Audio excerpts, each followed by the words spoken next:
Okay, so I am going to throw a 3-pound vessel. I'm happen to be using B-mix wood for the Kazagama kiln. And I'm going to throw the cylinder just shy of being thrown finished thin, because I'm going to stretch it out into a vessel where the widest point is at the top third, and I'm going to have the opening at the top mirroring the opening at the bottom so that you can see an imaginary cylinder from top to bottom. And that's going to be our assignment this week in week 2 of Throwing with Finesse. Okay. Here we go.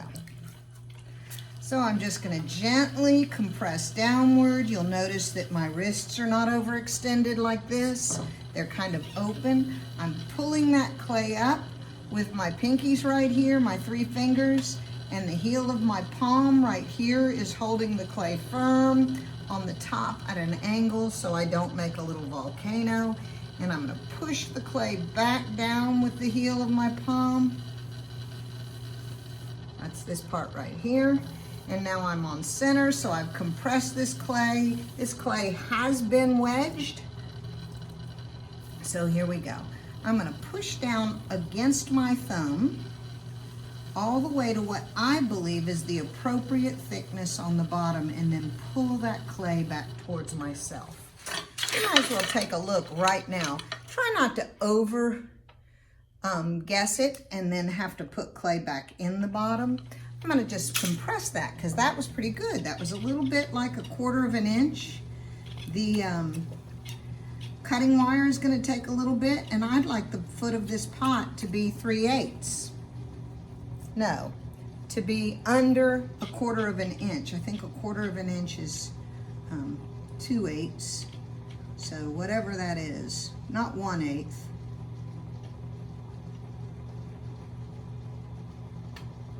All right, I'm gonna test it. I've been compressing the bottom, and that looks good. Can you see that? That might actually be 1/4 of an inch. Let's just leave it at that, and we'll let the cutting wire take a little bit away. Okay, so I've compressed the floor. Take some time in doing that because you don't want to make this wonderful vessel and then have at the very end of the bisque process, here shows up a bloomin' S-crack. I'm actually compressing in towards the middle just a little bit more as I said that. Now I'm going to set up my pull, and I use 2 hands and I pull up with this part, and my thumb is over the top holding the clay firmly on center as I bring it inward, conically inward, just a little bit, because the centrifugal force of the wheel is always going to want to move the clay outward.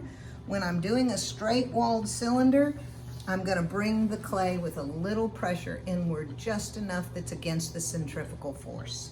So now I'm going to set up my pull. I'm braced really firmly against my body. I'm pushing down against the back, and I'm sneaking up under there, actually with this whole part of my finger right there. My index finger, my middle finger is pulling the clay up while my index finger is compressing above it, so I have no little tear-offs in my first pulls, which is where it usually happens when you're moving larger volumes of clay. See that little slice of clay right there that's pushed out on the back? I don't want it, it's distracting. I took it off. Now I'm up under the pot again, and up I go. And I really don't want to pull this clay off. My bat has just a little bit of play in it, but you know what? I'm gonna ignore it. Second pull, you can see I'm getting to a thinnerness up here, so my next pull, I've got to ease up on that top third or I'll over pull this cylinder before I ever even get around to making the pot. Set it up again. That's about where I want my base to be because I'm making it narrow to have a foot, and you can see how I'm widening my cylinder now. Do you see that? So my inside hand is pushing out a little bit while I'm bringing this clay upward. Moisture right there because it got dry. You can see I'm not pouring water all over this pot. And now I'm taking a little bit out of the top, and I'm going to compress it inward and compress down so that the top of my pot stays as compressed and firm as the bottom. So you can see I've gone out a little bit right here. I'm gonna push out just a touch with my fingers on the inside, whole revolutions, and here I go again. Right here, I'm catching some clay and I'm bringing it up. Uh-oh, my throwing rings got a little further apart right there, so I'm gonna slow down my rate of pull, or I could pick up my wheel speed. Either one of those things would work. Here I go. One more pull here. I'm setting it up. I'm pushing out into my finger now. I'm gonna really go out with this. Way out here and up. And now I'm moving clay here and taking it upward. A little bit more. Compress inward. I'm gonna give this cylinder a little bit of compression with my rib. And compress out. I'm pushing out into that rib with my inside hand and going up. I can tell already that the upper part of my cylinder is too open. So I'm gonna choke it in. Choke it in more. Give it some downward compression, and now I feel pretty good about that. I feel an air bubble. This is reclaimed clay, so I'm gonna just pop it right now. There we go. Right about here, I'm gonna set up a pull because that bottom feels close to finished, and up I go. I'm picking my wheel speed up now because it's gonna help me move this clay more efficiently without torquing the bottom of this vessel. I'm pushing inward against the centrifugal force so I don't get this pot too far opened again. Little compression inward. If you have water in the bottom of your pot, I don't have any in there, but go down in there and pick it up. I'm gonna start here again. My widest point is not at the top third yet, so I'm gonna have to move it up, but I'm gonna do that with the rib. You can see my close together throwing rings. I can feel that I'm very close to thrown finished now. I'm gonna compress this in a little bit more, push it downward, and now I need a metal rib. And they've all got iron bearing clay on it right now, so I'm gonna clean it off. Yeah, I don't wanna mix those two together right now. And I'm gonna push out into my rib, and I'm gonna come up. My inside finger is just above the rib, moving up the center of gravity, the widest point, I mean, of this pot, right about, I think I'm gonna have it be right about there, because I've still got some upper pulls that I can do. So I'm feeling pretty good about the whole bottom layer of this pot right now, from here down. Got one little thing right here I wanna compress out. So I'm gonna go just below it and push into my rib.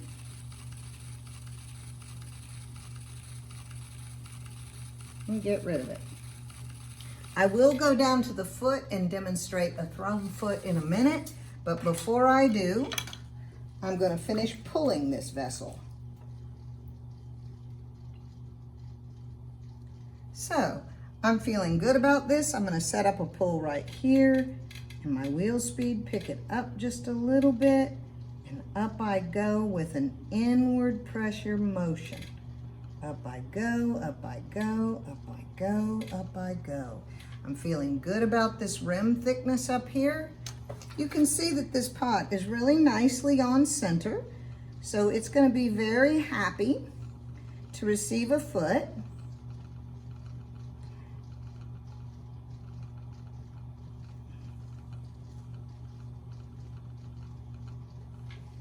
And now I'm gonna take this sweet little rib and I'm gonna go in the inside and I'm gonna turn it this way on the inside of the pot and change the shape just a little bit down here in the base to round it a little more. And I'm gonna do that very carefully with full revolutions. So I'm going down in, I'm turning my rib so it doesn't hit the pot straight on an angle, and I'm feel the bottom of my pot with my finger, and now I'm pushing out. I hope you can see that. And I'm just rounding up to the widest point, and I had touchdown right there. So that's subtle, but oh boy, does it make a nice big difference.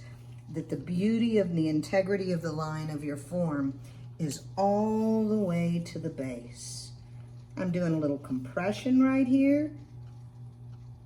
Another nice thing about the inside rib is if you've left a bunch of throwing marks on the inside, you can get rid of them with your rib on the inside, and then they won't show up later when your pot's drying or through the bisque. Okay, so that's looking pretty good. I'm gonna do one more little pull right up in here, in this upper section.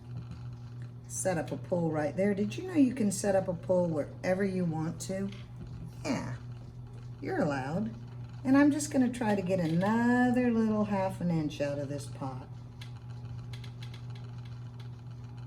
I'm gonna choke it in just a tweak. Remember, I want a cylinder from the bottom to the top opening to really be in symmetry and have the same diameter so that our imagination can see the cylinder that runs down through this pot.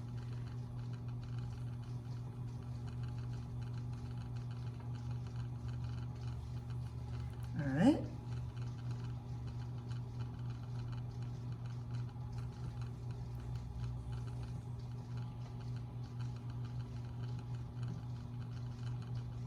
And I'm going to go on the inside and lose a few of these little throwing rings in the upper top. You can probably even see them push to the outside when I do that.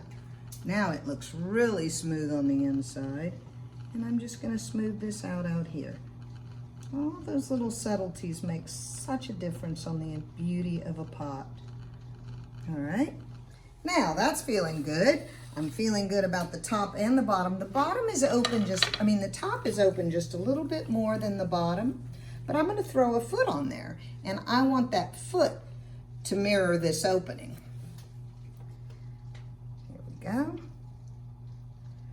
I'm going to take my wood stick, and I'm just going to cut straight down to the back because I'm going to add a foot to this.